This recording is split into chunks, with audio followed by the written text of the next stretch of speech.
wabarakatuh.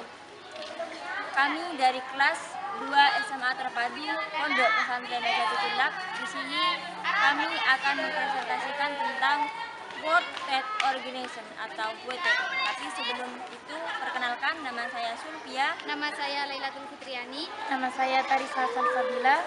Baik, kita masuk pada pengertian tentang WTO. Apa yang dimaksud dengan WTO?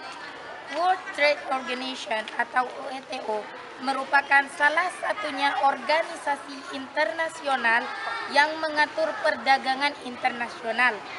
WTO saat ini terdiri dari 154 negara anggota, di mana 117 diantaranya merupakan negara berkembang atau wilayah kepabeanan terpisah pada 8 Januari 2014. Ada beberapa tujuan dari WTO.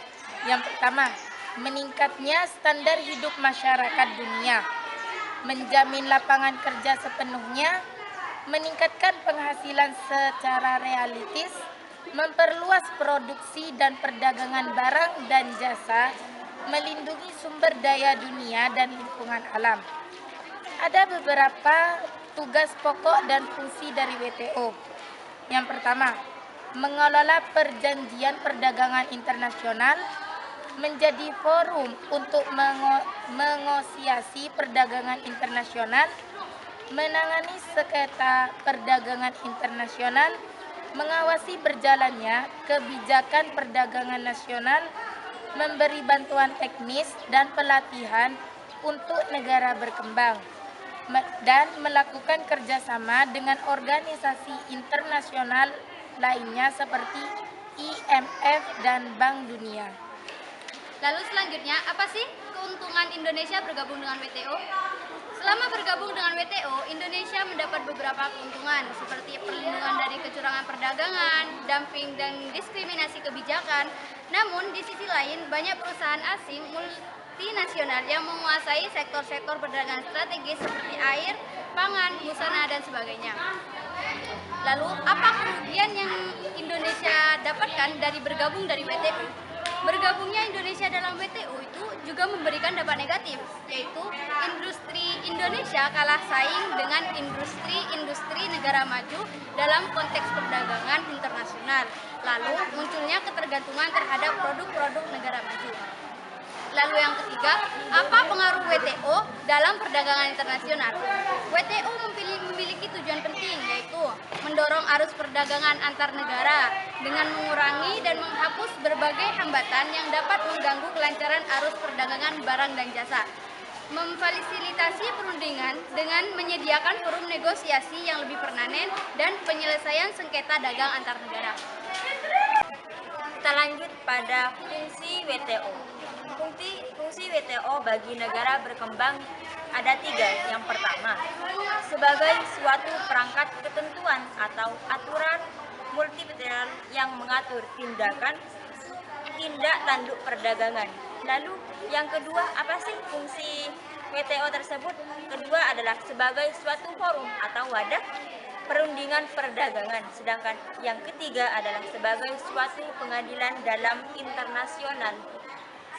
Lalu, kapan sih Indonesia bergabung dengan WTO?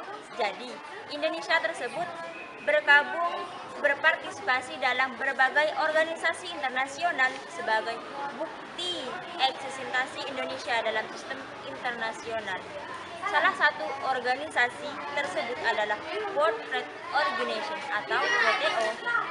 Indonesia bergabung menjadi anggota WTO sejak 1 Januari 1995. Jadi, fungsi WTO memiliki 3 fungsi yang dapat kita ketahui.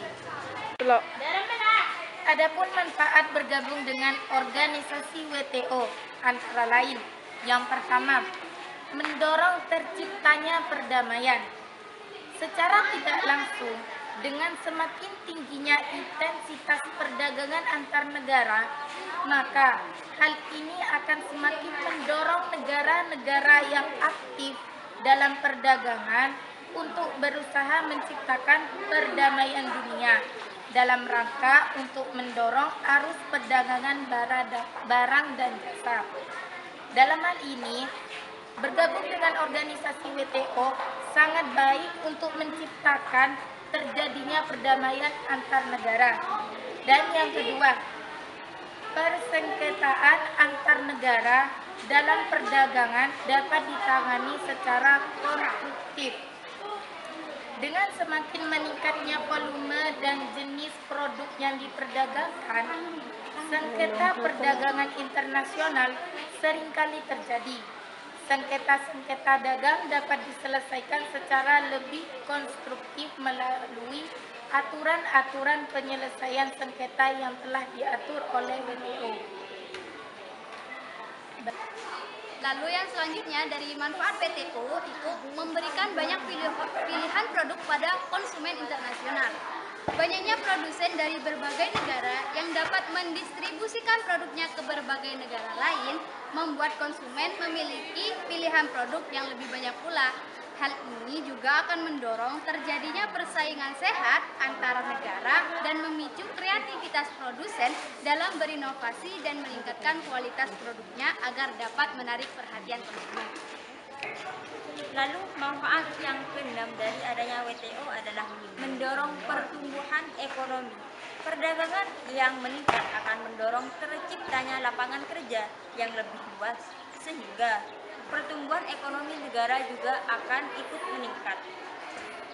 Lalu manfaat yang ketujuh adalah mendorong perdagangan internasional menjadi lebih aman dan efisien.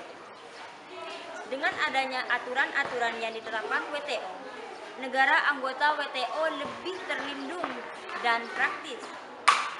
Praktik persaingan dagang yang tidak sehat dan minimalisir kemungkinan negara-negara kecil merasa terancam dengan negara-negara besar yang mungkin memiliki kepentingan politik tertentu. Sehingga dengan adanya WTO ini bisa mendorong perdagangan internasional menjadi lebih aman dan efisien. Lalu manfaat yang ke-8 adalah mendorong terciptanya pemerintahan yang bersih. Peraturan WTO yang bersifat mengikat dapat mendorong terciptanya kedisiplinan bagi suatu negara pemerintahan agar dapat menjalin sistem perdagangan yang bersih bagi kepentingan publik. Jadi, kekurangan yang dipenuhi Indonesia di atas, dalam menghadapi kekurangan-kekurangan yang dipaparkan itu, Indonesia harus berupaya keras agar dapat memperbaiki industri nasionalnya sehingga mampu bersaing di pasar internasional. Selain itu, rasa cinta terhadap produk dalam negeri juga perlu ditingkatkan agar produk domestik dapat menguasai pasar internasional dan menekan jumlah produk impor di Indonesia. Lalu selanjutnya, struktur organisasi WTO itu merupakan hasil adaptasi dari struktur GATT. Struktur organisasi WTO adalah sebagai berikut. Yang pertama, Ministerial Conference, yaitu badan pengambil keputusan tertinggi dalam WTO. Lalu yang kedua, General Council, yaitu badan yang terdiri dari delegasi negara anggota WTO. Lalu selanjutnya, Dewan Perdagangan Barang, yaitu badan yang mengawasi pelaksanaan perdagangan barang internasional. Selanjutnya, Dewan Perdagangan Jasa, yaitu badan yang mengawasi pelaksanaan perdagangan internasional di bidang jasa. Lalu Badan Penyelesaian Sengketa, yaitu badan yang bertugas menengahi sengketa perdagangan antar negara. Lalu yang terakhir, Badan Peninjau Kebijakan Perdagangan, yaitu badan yang bertugas melaksanakan mekanisme peninjauan kebijakan perdagangan nasional. Mungkin hanya itu yang dapat kami sampaikan, kurang lebihnya mohon maaf, semoga bermanfaat. Akhirnya dari kami, Assalamualaikum warahmatullahi wabarakatuh. Enggak pencet. Jangan lupa like,